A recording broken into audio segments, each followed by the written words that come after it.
Hello, Next Geners. Welcome to the Monday Review Show. We've got a big guest on the show today, Leneva Park's own Mick Sharkie. Mick, you got the Leneva Park hat on today, but we're going to ask you to put a Next Gen hat on. I know you've got a lot of hats, mate, but can you put the Next Gen hat on for half an hour? I do. I do have a lot of hats, boys, but I've got the literal Leneva Park hat on, but where's my literal Next Gen hat? Come on. I know people think I'm old. I'm not that old. I'm still in my mid-30s. I should have some merch from you boys, shouldn't I? Should we start a merch range, Hayden? Yeah, I think so. But the problem with the merch range is most people, when they try and make a few bucks out of a merch range, end up down at the workwear shop and just get the embroidery on the chest. So we don't want the rubbish. We need the good stuff. We don't want to make $1. I'll tell you something, right? I had a bit of a hiccup with merch not too long ago when my good friends David Gately and Richo and I had a little clandestine podcast called The Great Game. Anyway, it started to get a little bit of traction, and there was a segment in it called, In Yahweh We Trust or something like that, and Richo would call Gator Yahweh. So I thought this is really good. We're number one on iTunes. We're flying, like all these listeners. I'll get some singlets made up coming into summer. So Gator, of course, being famous for his muscle tops and terrible fashion sense. So I had these black singlets made with Gator's head on them and In Yahweh We Trust underneath. Well, 2 weeks later, I think Gator might have got the tap on the shoulder from his work saying, don't know about you being on this podcast. We might have to pull up here. And he delivered that news, and about 2 days later, 400 Yahweh singlets with Gator's face on it arrived at my house. So if anyone wants some singlets for the summer, any Gator fans out there, let me know. They're free to a good home. We've had loads of them sitting in the shed. Had Richo and Gator on the show in recent weeks, but we wanted to save the best till last. But we have had some questions. What happened to the Great Game? Any chance that podcast comes back? I think it was one of those things when Gator went to work at Sky and Richo stayed on, obviously, with 7 and .com, and me just being Switzerland, the bloke that nobody wants. I was sort of sitting there thinking, come on, boys, surely we can do something. But it got to the point of popularity where I think both outlets wanted it, and we probably couldn't meet a middle ground. And so not wanting to try and pervert it by chopping somebody out and bringing in somebody else, we thought we'll just leave it until things settle down a bit, and hopefully we can rehash it and bring it back. But yeah, I reckon not a week goes by, particularly at carnival time, that we don't get somebody hitting us up on social saying, oh, where's a Great Game? So one day those singlets will have some use again. We've learnt on this show that it's not easy getting guests because half of them are contracted to different outlets. So we'll come to the stud farms because they love promoting the game. And obviously the Great Game podcast was number one at the time. I got an email today from Carlos who says, Next Gen of Racing, we're 111th in the sports category in Australia and 175 in New Zealand. So I guess you've got to start somewhere. It's admirable. They're admirable numbers. I don't know how many sports podcasts there are in Australia and New Zealand. Hopefully lots more than 111 and 175, boys. But no, it's a great little podcast you guys have got going, and you had some great guests over the last few weeks and months. So it's been very good listening. Well, I will say most of our followers do watch us on YouTube, so those numbers don't get counted in the numbers. That's so right. We do the little Hutchie calculation. You add up all the different audiences, and I think we'd be number 2 behind the Great Game if you guys were still going. But anyway, great to have you on. Number 2 behind cat videos, then you're all right. Great to have you on, mate. What did you make of Incentivize's outstanding win in the Turnbull on Saturday? He's a pretty cool horse, isn't he? Yeah. I'm not going to bore you with data and numbers and everything else. I'll leave that conversation to people that sort of play in that space. But just from a spring carnival and a story point of view, he's the horse we need at the moment. We haven't got, the big bangers from Europe this year, and it's a little bit ho-hum, the Caulfield and the Melbourne Cups at this point of the game. So I think Incentivize is giving us that new story, that rags to riches type story. He's a horse that was getting touched up in in maidens at Toowoomba when he couldn't keep up with them, and all of a sudden he goes on a winning spree. Whatever it is in his head and his mind clicked with his body, and the genetic soup has all produced this aerobic beast. Basically, he's just so cool to watch. Hayden, you tell us what you think of Incentivise. I got my wife Claire looking at me through the window. She's locked herself out. Hayden, what did the numbers tell us? You can bore us with the data.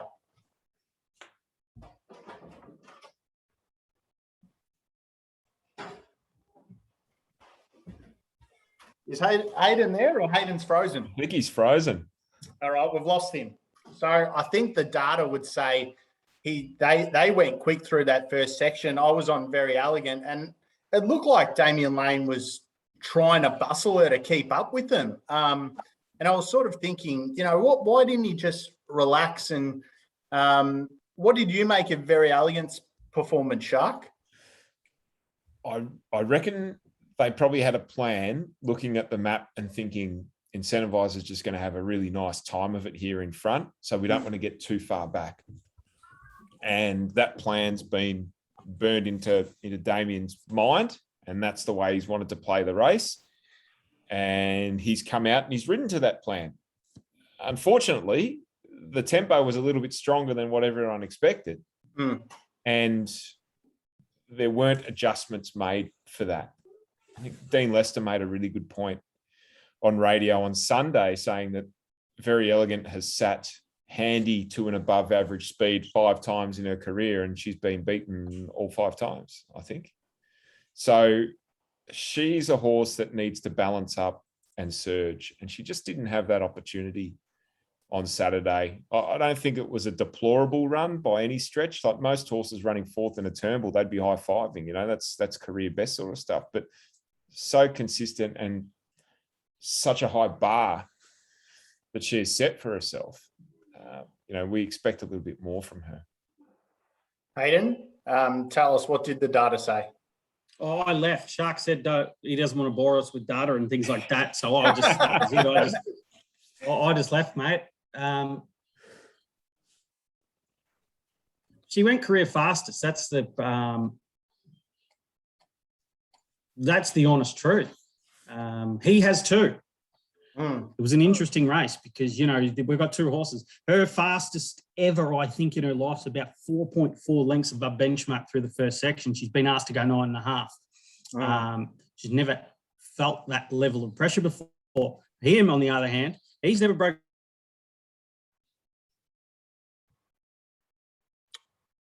Yeah, I think we're losing Hayden there again. He's gone 11.1 lengths above benchmark through the first section. So he's a bit of a monster, to be honest with you.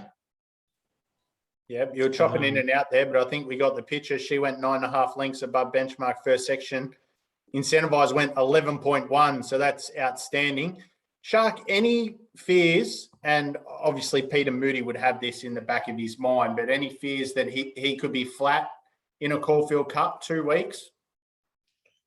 I don't know about that. I think this horse's best quality, his best asset, is his heart and lung. It's his aerobic capability.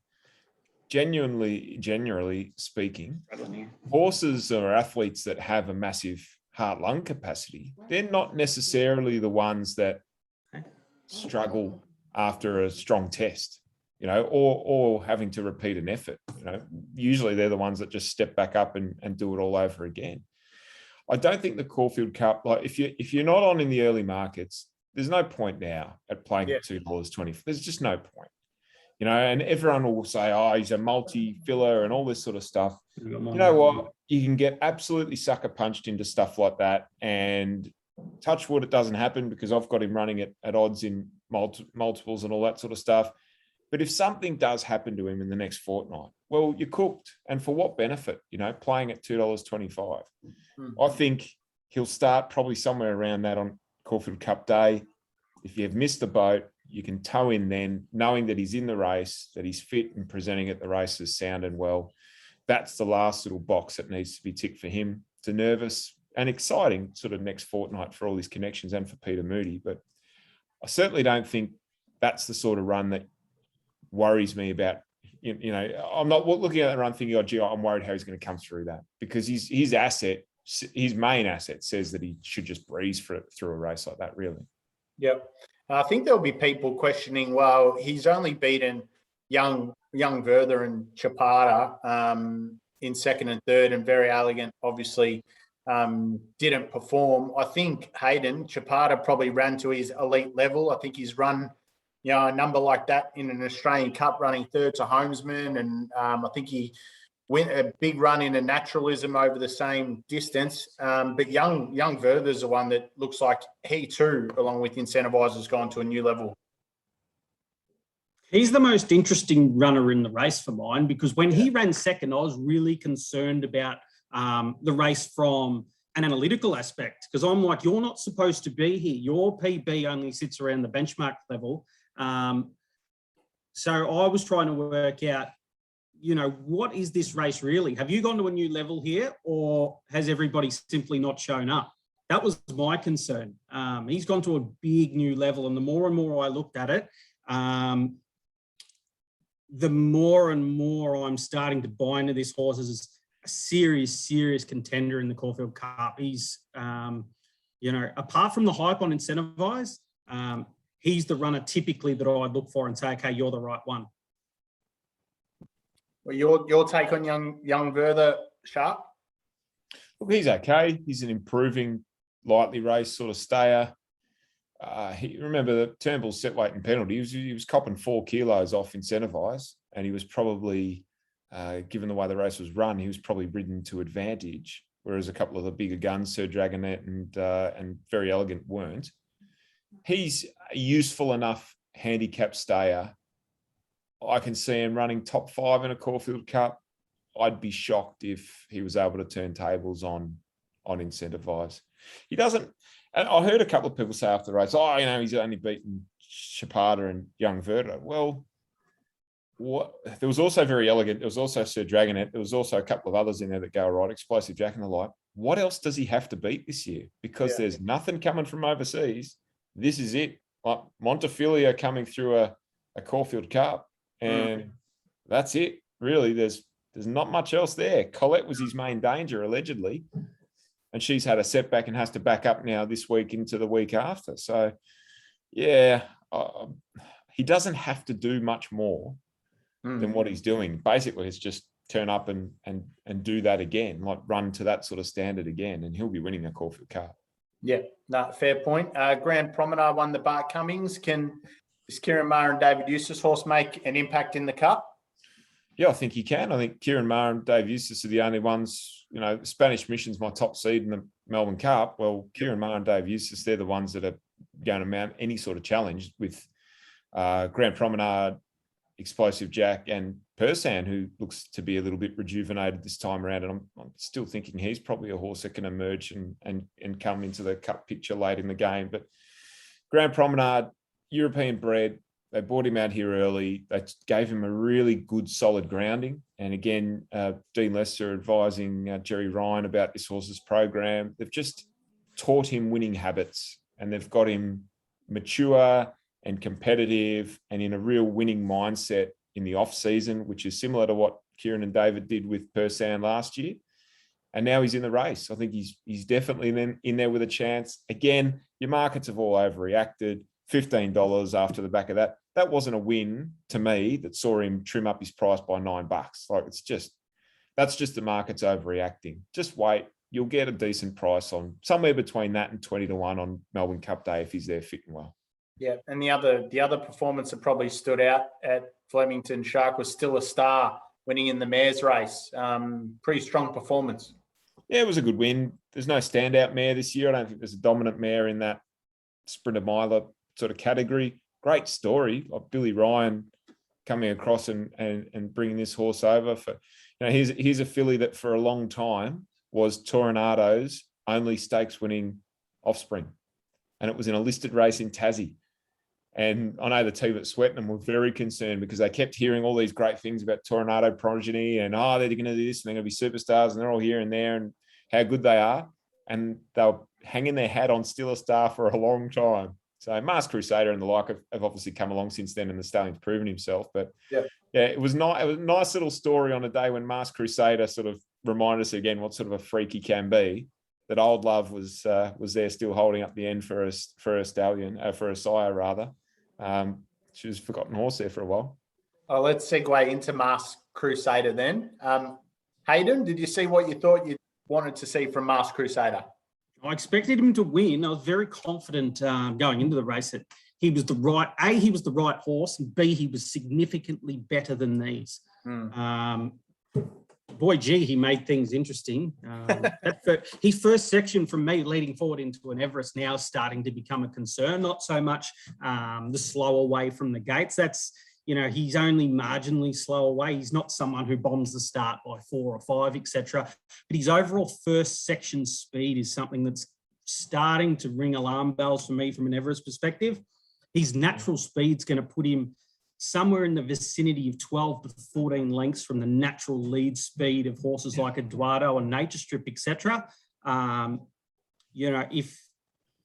If this is a way of protecting him to get him to the Everest and make sure that, he gets there on the day and he's ready to rumble, and he can travel that bit faster, then I think he's clearly the horse to beat. Not clearly, but there's one more that's starting to really sing to me. I think I've found the hidden gem. But that's my only concern from him from an Everest perspective. I'm convinced now he's better than them. I've got a couple of questions for you, Hayden, off that race. And you watched that race with Masked Crusader and the way he finishes off, and Rupert Lee's colours and everything else, and on social media, Masked Crusader's the next Chautauqua.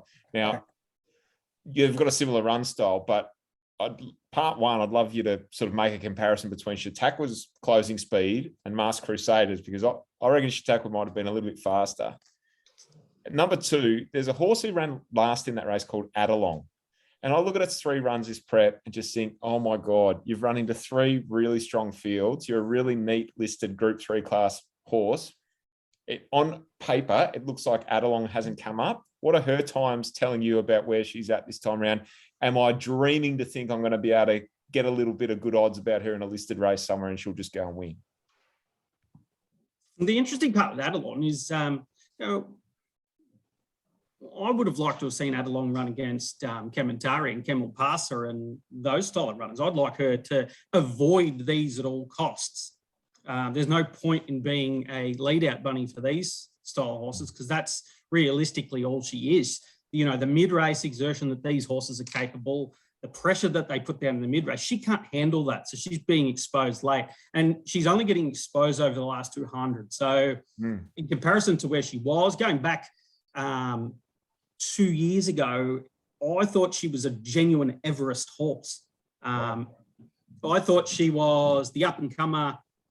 She was sitting in that +2, almost 3 lengths above 5-yard benchmark. So she was 2 lengths shy of getting the initial tick to say you could be there. But the pressure these guys are putting up in the mid-race, like to give you an indication from a sectional perspective, Masked Crusader's travelled 5.5 lengths below benchmark through the first section. His mid-race power, he's travelling 9.1 lengths above benchmark in the second section. So 14.5 length squeeze in the 1,200 metre race. This is world-class sprinting. It's just busting her up. Her little 6.5 length squeeze isn't going to be good enough.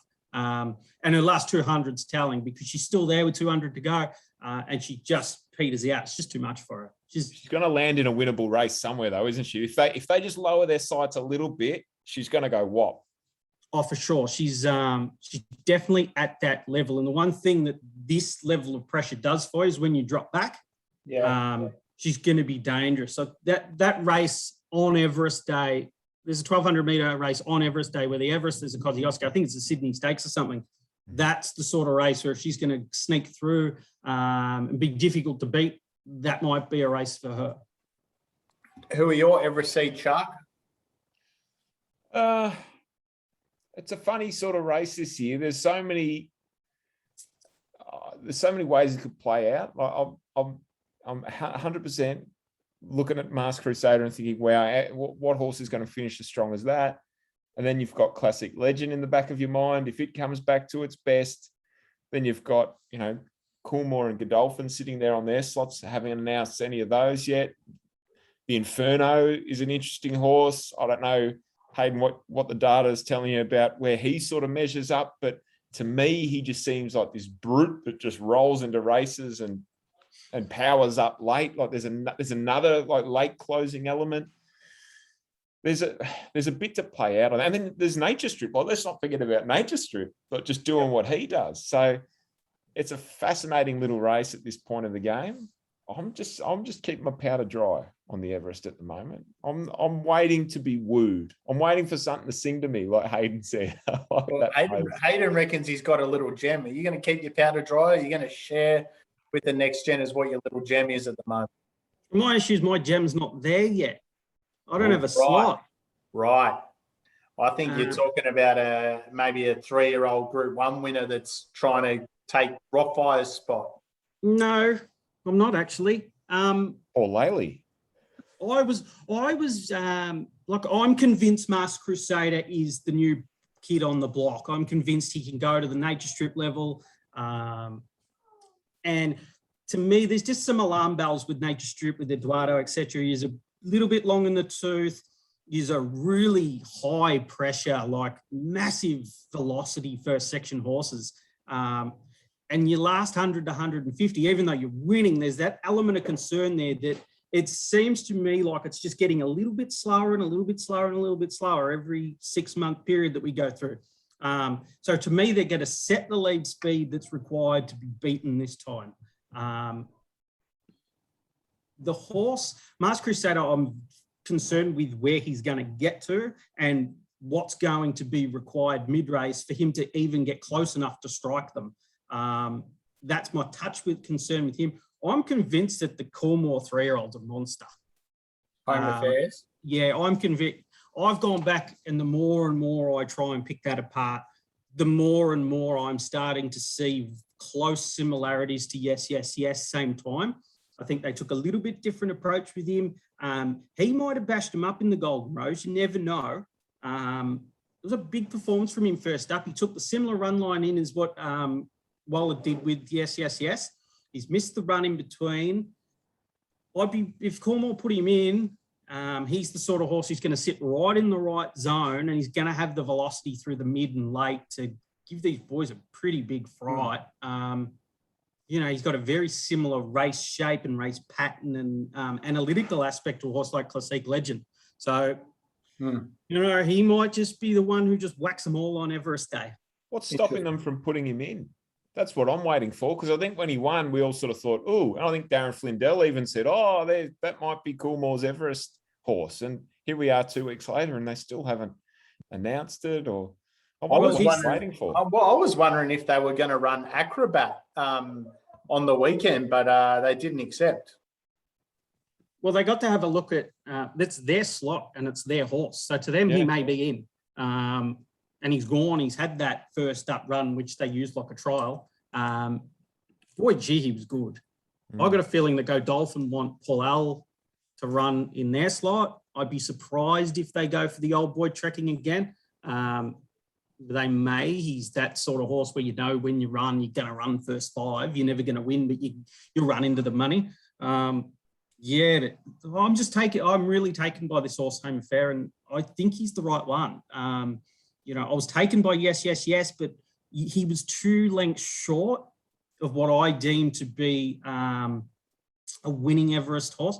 But the 3-year-olds, they can go there. They're the horses who just thrive on big energy.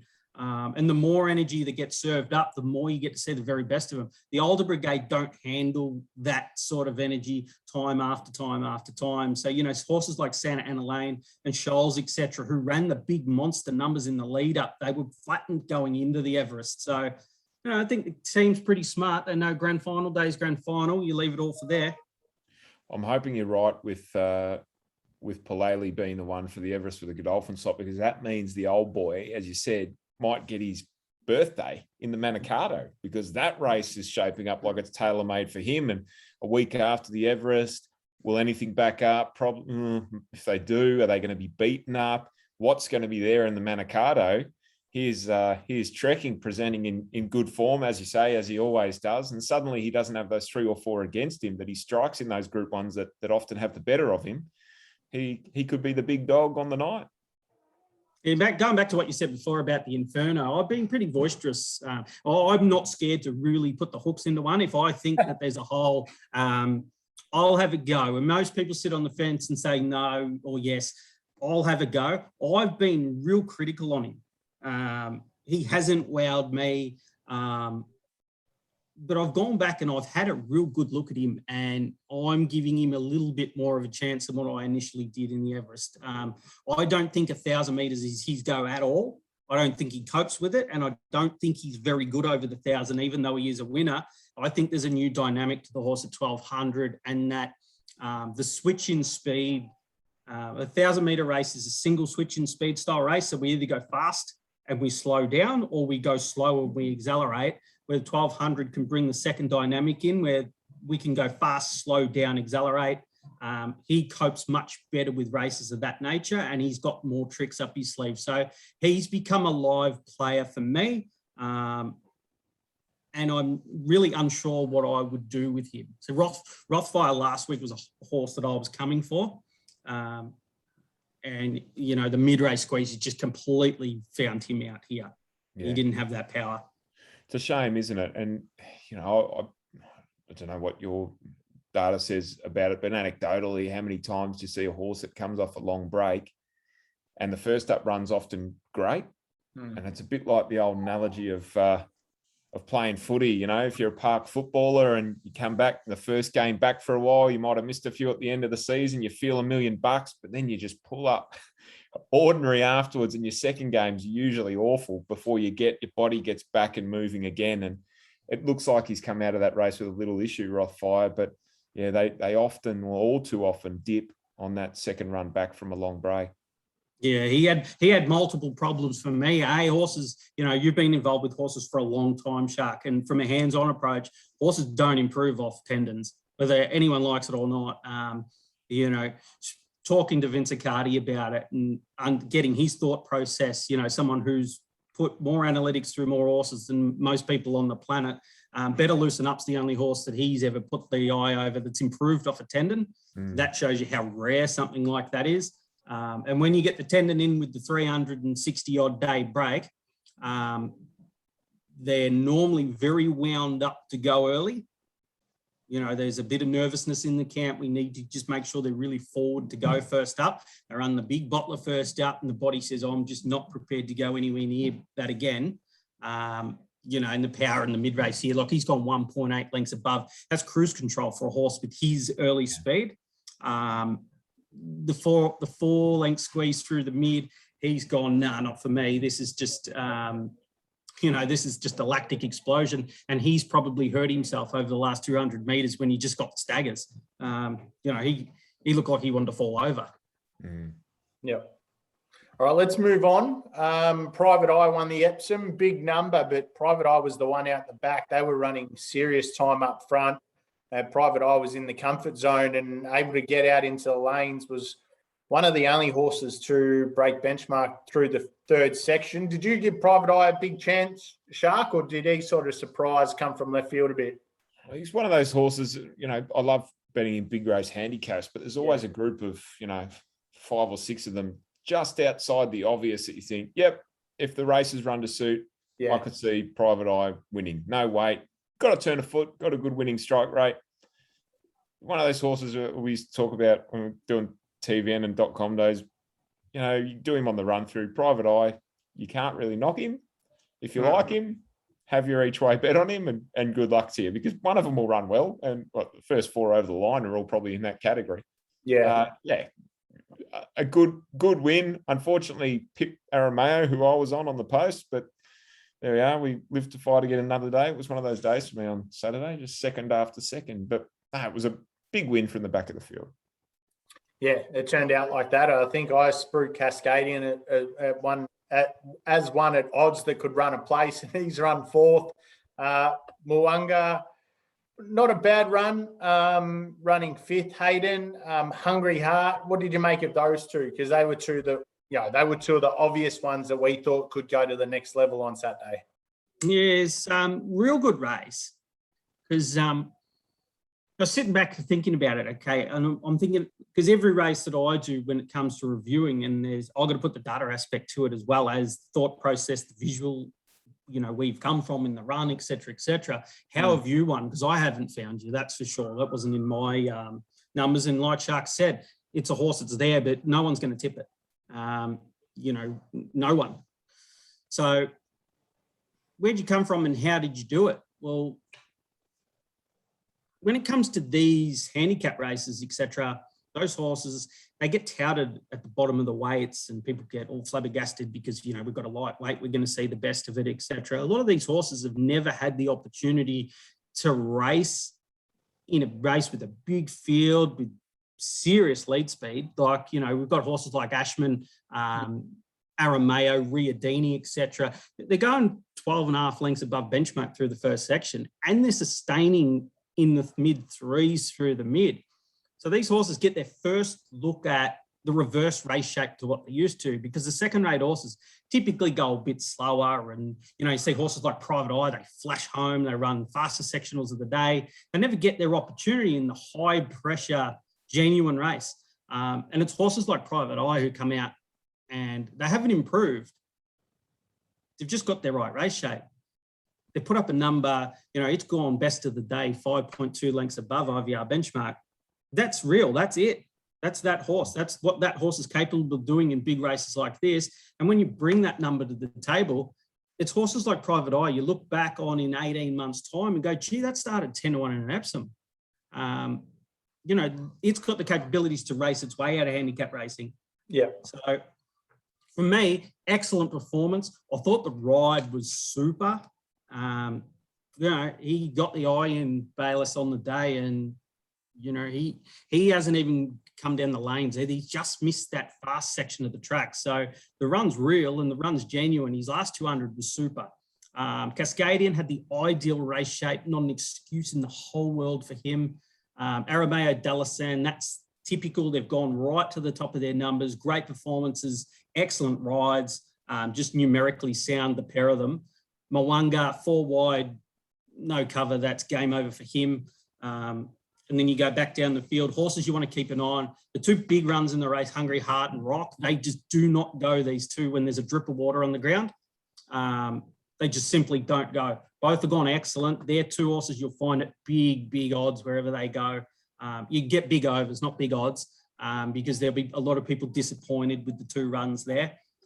You go back to the field, Lions Raw doesn't go with the drip of water on the ground. Those who finished out the back have just simply gone too hard first section, like Back's Too Fast, Priadini, Harmony Rose, Ashman, etc. Star of the Seas, good friend of the show, 31.1 lengths, beaten out of sight. Where does he go to now? I'm not 100% sure. No, that's him done, I think. Shark, any of these horses deserve a spot in the Cox Plate?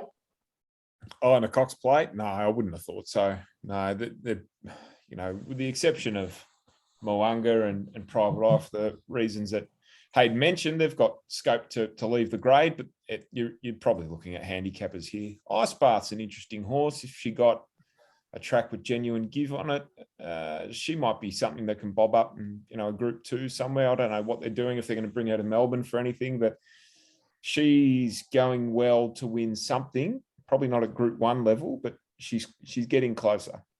Yeah, I think we also saw Yulong Prince run a place in this race last year and came out and won the Cantala. So we might see some of these horses remain at the distance, come to Melbourne for that mile handicap. A couple of the other performances out of Randwick.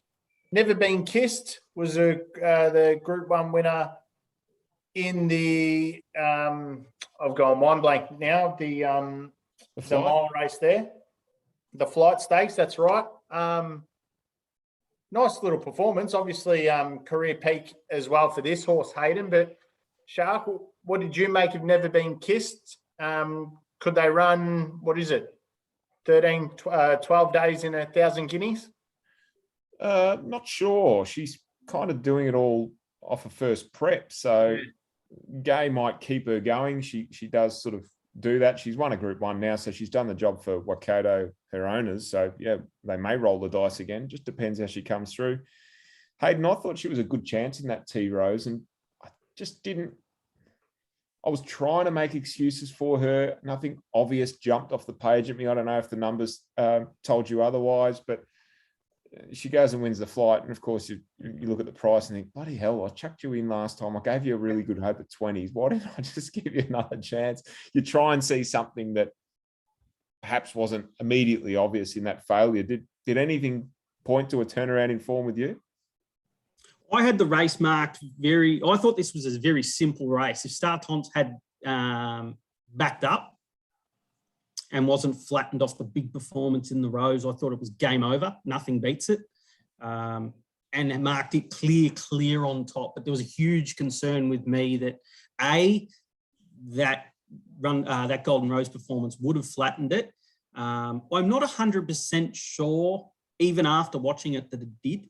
No. I think the rider fell asleep between the 4 and the 2. Yeah.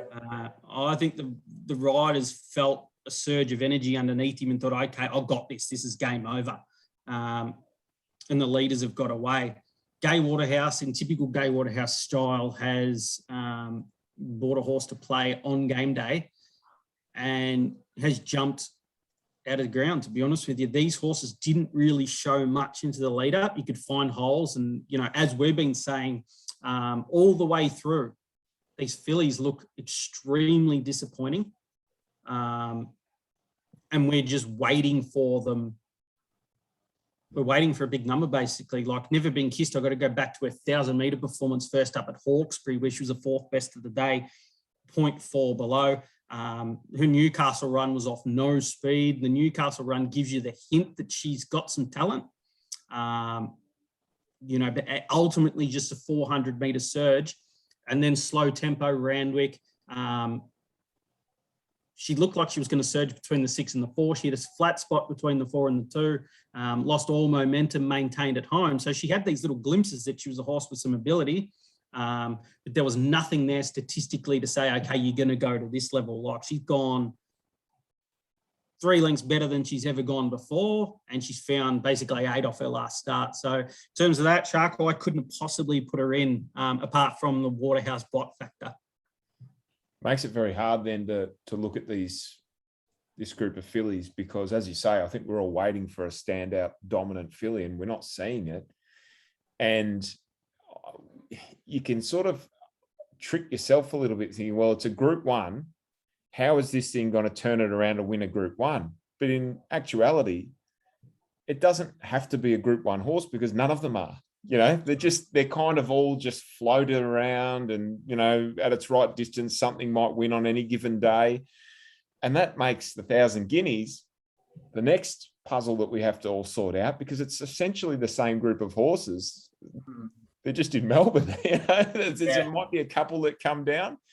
I don't think we can assume, like in years gone by, that horses out of the flight, it's better form. I think it's all just pretty average sort of form. So we may get another upset in a 1,000 Guineas in a couple of weeks' time. The 1,000 Guineas is going to be a fascinating race, because this performance in the flight and this Startons coming through the Golden Rose, these got a lot on the Melbourne ones. The Sydney ones up until this point have been ordinary. Swift Witness and She's All Class have been the 2 that I've been promoting since day dot, to say, okay, these are the 2 big ones. Swift Witness is just as honest as the day's long. And we pretty much know exactly what we're going to get every time she steps out. And She's All Class just hasn't come to play. I'd love to know what's wrong with I'd love to know what's going on there, because that all starts, either favourite or within the $8 range and everything, and it's done nothing. They're confusing for me. I would trust the first 4 out of this race, and I'd be prepared to back them where they go. But in terms of comparing them to the Melbourne fillies, I've got zero faith in any of the fillies in Melbourne right now. It's just a puzzle, isn't it? We're pinning our hopes on Zuzarella at the top of the 1,000 Guineas market, and then she is far from invincible. She's a nice enough filly, but she's not, a superstar by any stretch. I was sort of plumping for Mac and Cheese as she was progressing through, but then she runs leagues below, her right form, let alone what she needs to run to sort of be competitive with group class horses in the springtime. And you've got horses like Elusive Express bobbing up at the last minute, winning a manifold, and they're second favourite for 1,000 guineas. It may not even go there. Well, the other one that's Not gone you.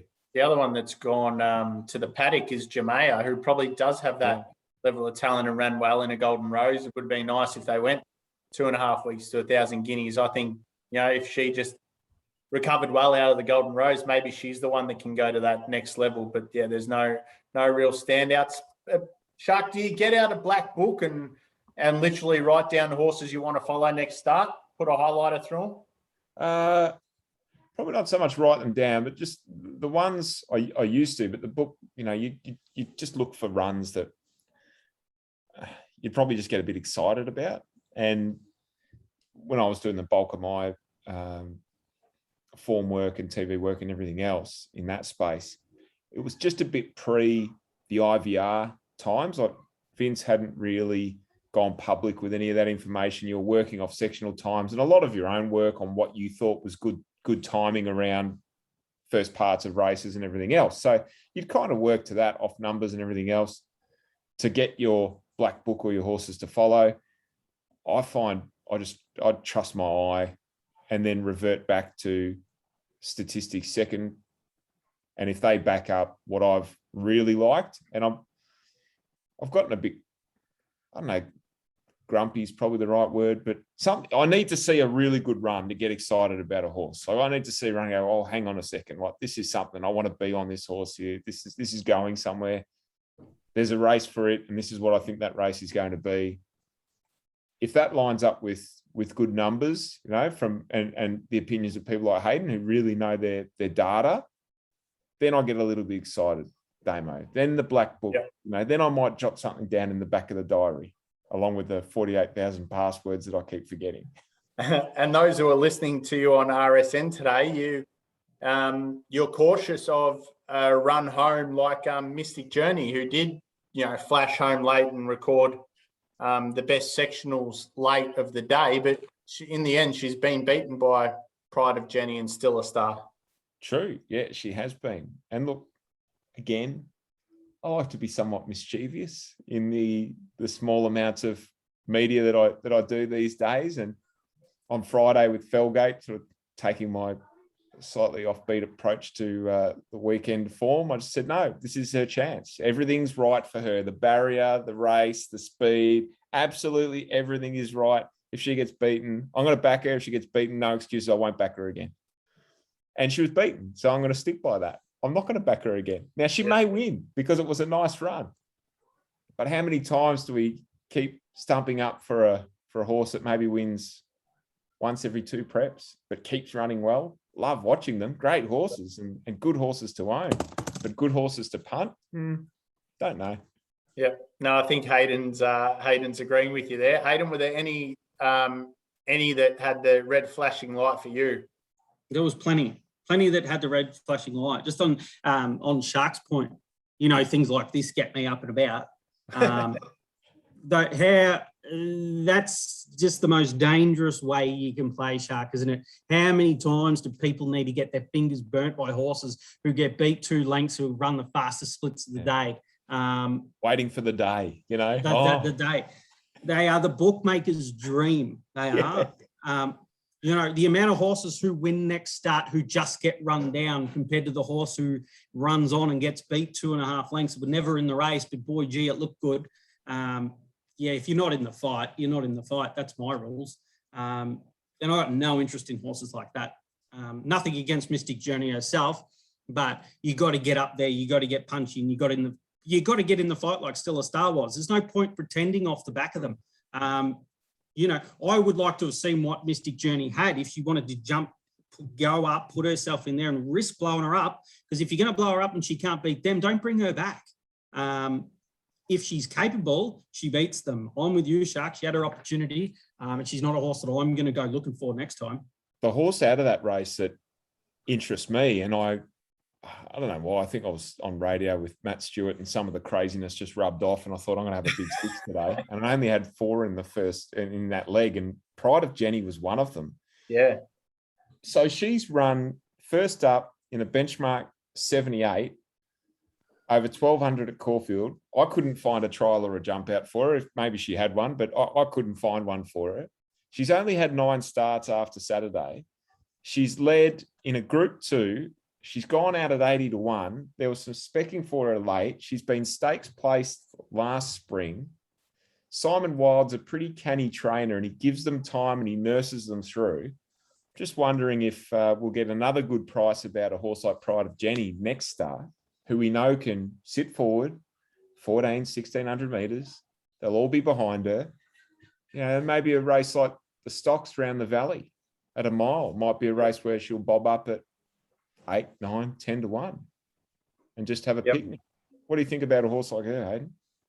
My offside of Vincent Carty did his podcast on Friday, and he was pretty bullish about her chances. And I think the analytical side has followed through your thought process where you've been on point with a horse like her. I'm with you. I think she's a genuine racehorse. I think she's severely underrated by both punter and market. And there was a little opportunity for those who found her. So completely agree. Well, put it this way, Anna Visto was well in the market, sitting on her tail and couldn't finish alongside her, right? Anna Visto had a couple of runs this prep as well and been running well, but when push came to shove, Pride of Jenny was able to stick on there and get beaten half a length, and Anna Visto finished a further 2 lengths behind him. And I know Mick was standing next to Mick Kent Jr. thinking, geez, it looks like they're going quick. Come on, Johnny, pull Anna Visto back and give her a breather. Well, Pride of Jenny didn't have that breather, and she was still there at the end. So I think that you certainly found one then. This weekend, Shark, the Toorak, a race at your boy, Fierce Impact, who's the poster boy at Leneva Park. He won it a couple of years ago. Do you guys get excited about that? Obviously, Stallion, the breeding season started with him, and there's a little bit of hype around him. Talk us through this weekend. Yeah, well, we weren't involved with the horse when he won the race, but I remember him winning vividly, and it was probably his best performance that day. It's a nice little, I guess, coincidence that we've got a horse called Asar, who we bought with a hope to turn him into a stallion prospect. Talk about home affairs earlier on. Well, Asar's his older half brother by Deep Field, so he has been shown to be probably a group class handicapper, Asar, at this point of the game. We need him to go and win on Saturday in the Toorak. It's a race that has been the grand final day right the way along, and he was given a clean out on Saturday at Flemington to tidy him up for this race this weekend, dropping in weight, going back to Caulfield where he's run his best race, running, Ole Kirk to a quarter of a length in a Group 1 Caulfield Guineas. So we're hoping a little bit of the Fierce Impact magic is still in the air, Damo, because I think our bloke's going to go off at about 40 to 1, or if not longer. He hasn't got the obvious form lines, but he'll be up on speed. We know his peaks at the track and trip. You never know. Racing works in mysterious ways sometimes. Might be a little bit of magic left for us on Saturday. Were you a little bit disappointed with his run in the last on Saturday? Not really. We kind of knew that's what would happen. He was going forward. This horse, when he has his run spaced, gets very fresh, and he was fresh in the first 200 metres of that race on Saturday. He had 59.5 on his back, and we knew he wasn't handicapped to win that race. I think a lot of people looked at it and said, oh, well, he's run 4th in a Rupert Clark, he'll just go and win this. But when you've got that other side of the story and you know the horse and its background and what's happening and what you're prepping it for, we weren't exactly confident. That was probably the most nervous I'd been with this horse going into a race, because I needed him, in my mind, to run within about 2 lengths of the winner, assuming a genuine tempo and assuming that he'd pop out and be exposed and probably there to be beaten at the 200, which he was. All of that happens as you think it will, but he runs 6th and you still think, God, are we kidding ourselves going to a Group 1 next week? But it's what we expected would happen. It happened. We also expected him to really bounce forward out of this race and be a big chance this Saturday. So if that happens as well, all that uncomfortable post-race on Saturday will be forgotten. I'll get Hayden's thoughts later in the week on who he's tipping for the race, but Tefane, Elephant, I'm Thunderstruck.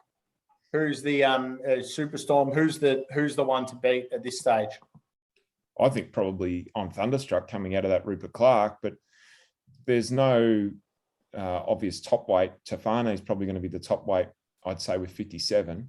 Yeah. So that means you won't have a true handicap like we had in the Rupert Clark when you had a spread from 59 to 52 kilos, and that's even not a true handicap these days. But as far as what we're talking about in today's racing, so you're going to have a slightly compressed weight spread there. I would think I'm Thunderstruck would be the horse to beat. He looks all over a miler and he's improving all the time. You know, Mick Price and Michael Kent Jr. have just taken their time, just polishing this horse, knocking the rough edges off him. He used to want to lay in when he was accelerating. They're sort of fixing that up. He's getting better every run. He's a very dangerous horse on Saturday. Now, you've imported a lot of horses to Australia. Another one we see on the weekend is Sharkie. What have you made of his rapid rise? Surprising to a point, because I know you can take horses out of that European environment and they look all over a Group 3 class horse and they come here and suddenly they're a grade or two better. That can happen. I think that's what's happened with Sharkie. There is nothing in his form card in Europe to suggest that he could be the level that he is here. I think it's a combination of him playing in our absolute weakest demographic of racing in Australia, like literally middle distance racing is our Achilles heel. And he's, for whatever reason, Australia agrees with him. And he's getting absolutely the best out of himself through Annabelle Neesham's training. I don't think you could repeat it. You could do it 10 times with 10 similar horses to Sharkie, and none of them would work out like he does. He's just a glorious little mistake that's worked out so well for all his connections. And we're the beneficiaries as racing fans. We can watch it and enjoy it and see him go around and probably win again on Saturday. Couple of questions from the next geners, mate. George Medved wants to know, what level do you expect Arabica to reach? I think Arabica is an import that you might have helped Michelle Payne get her hands on. Yeah, she's in the country now. Arabica, 3-year-old filly, 4 hour time, 2 starts. One of them a really nice win over a staying trip. Not sure on the level she can get to. I'd like to think she'd get through to black type racing over a trip at some point, but she'll just be given the luxury to go through her grades here. And that means lots of wins in store for her connections. All right. And someone running the Leneva Park Twitter handle wants to know if you can muck out some boxes tomorrow. Apparently you've got 80 in work and it's all hands on deck. It is all hands on deck. Don't usually see the general manager getting around on cash registers and whatnot in day-to-day life. So the chances of me getting on the end of a shovel are slim to none. Mate, thanks for your time today. Good luck with Asa on the weekend in the Toorak. Hopefully he can do what your prize stallion Fierce Impact did a couple of years ago. And RSN listeners will catch you there a couple of times a week. He's hoping if he does happen to win, you'll certainly hear me from wherever you are in Victoria. I'll give it a big shout. Thanks, Damo. Thanks, Hayden. It's been a great chat. On your shark. Hayden, was there one black booker you want to leave the punters with? Calling out as a better horse than Enthar. Yes, Coolangatta, very strong win. Sounds like they're going to spell and go to the Magic Millions. And, yeah, certainly a real level of talent there. So one to follow for the punters. All right, thanks, guys. Chat to you soon. Thanks, Matt. And you boys.